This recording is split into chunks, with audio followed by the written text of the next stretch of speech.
Aqui nós temos hoje um processo apurado pela Polícia Federal que diz que o ex-presidente da República, ele é responsável e conhecia todas as tentativas de rompimento do Estado democrático e de construção de um golpe. Um ex-presidente da República que, em determinado momento, quando nós estávamos aqui homenageando Rubens Paiva, e é preciso lembrar que o filme Ainda Estou Aqui levou em um pouco mais de uma semana mais de 1 milhão de pessoas, milhão de pessoas senhora presidente, para estar... Questão de ordem, senhora presidente.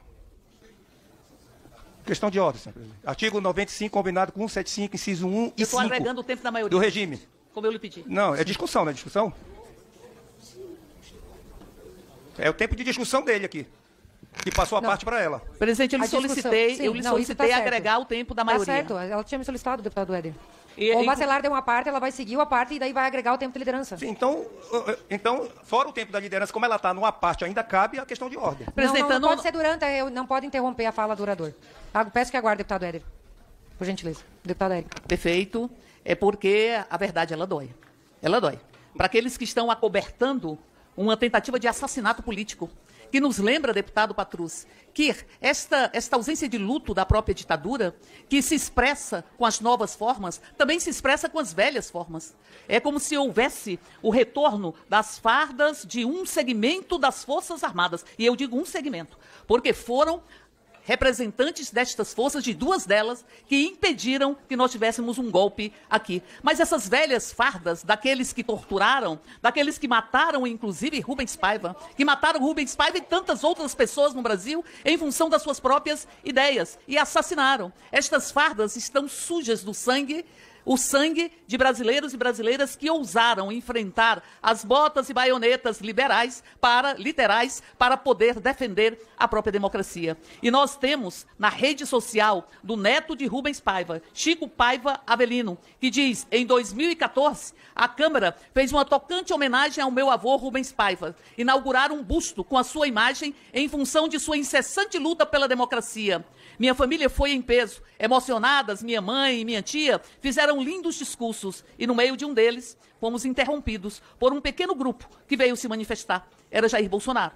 Junto com alguns amigos, talvez fossem os filhos, na época eu não sabia quem era, que se deu ao trabalho de sair do seu gabinete e vir em nossa direção, gritando que Rubens Paiva teve o que mereceu.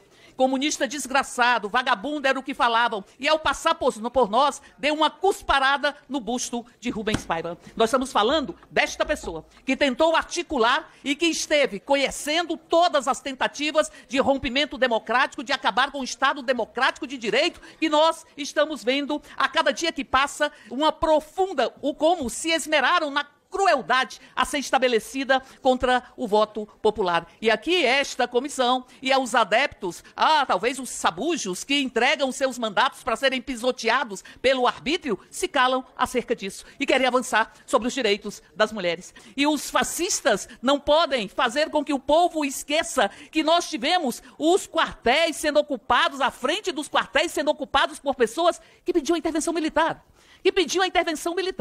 E que havia, inclusive, o conhecimento por parte do então presidente da República, derrotado pelo povo brasileiro, que havia o conhecimento de uma minuta de decreto contra o resultado das eleições, contra o Estado Democrático de Direito. É organização de quadrilha, não tem nenhuma dúvida acerca disso. E vejam, o ex-presidente da República, hoje inelegível, Jair Bolsonaro, tinha um plano de fuga.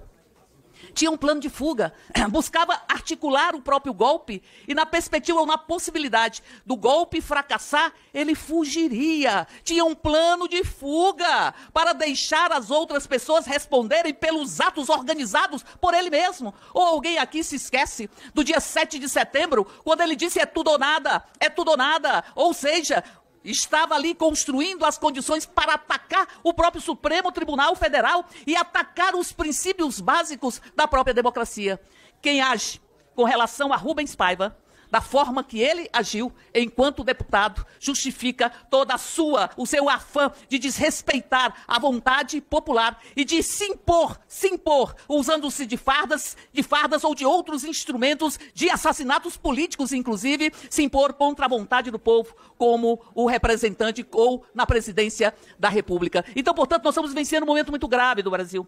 E aqui, esta comissão está discutindo como tirar direito das mulheres. É muita tortura. Aqueles que defendem o torturador, aqueles que defendem um ex-presidente que dizia que se torturou pouco no Brasil e que cuspiu, segundo o neto de Rubens Paiva, cuspiu no busto ou na homenagem que essa casa fez a um parlamentar que foi arrancado da sua condição de parlamentar pela própria ditadura.